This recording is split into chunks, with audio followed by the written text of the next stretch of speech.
ఎందుకో తెలుసా? ఇవన్నీ జరగవు, అందుకే అది సంఘం కాదు. దీన్ని గ్యాప్ ఉందా పైదానికి?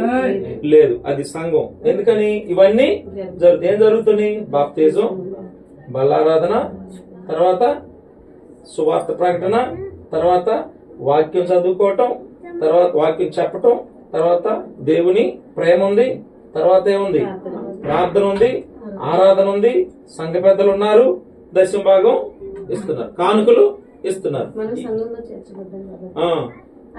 ఇవన్నీ మనం చేయాలి. ఇప్పుడు నువ్వు చేయాలి, నువ్వు చేయాలి, నువ్వు చేయాలి, నువ్వు చేయాలి, నువ్వు చేయాలి, నేను చేయాలి, నువ్వు చేయాలి, అందరం చేయాలి. ఎందుకని?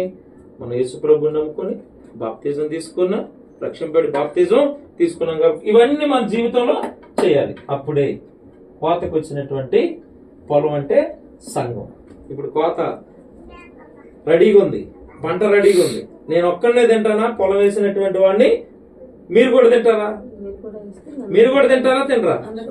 ఆహా, మీరు వేసిన అయిపోయి నేనేసా, నేను మీకేం చేస్తా? దాన్ని అమ్ముతా, అప్పుడు మీరు కూడా తింటారు, నేను కూడా తింటా, నేను బతుకుతా, మీరు బతుకుతారు. మీరు కూడా ఇలా పొలం వేస్తే ఏమైంది? మీకు లాభం ఉంటది. అంటే లాభం అంటే మీరు క్షేమంగా ఉంటారు, ఇతరులు కూడా క్షేమంగా ఉంచుతారు. అంటే నేను పరలోకంలో ఉంటా, మీరు పరలోకంలో ఉంటారు. అప్పుడు మనందరం పరలోకంలో ఉంటాం. మరి నేను ఒక్కనే ఉండాలి పరలోకం? అందరం ఉండాలి, అందరం ఉండాలి కదా.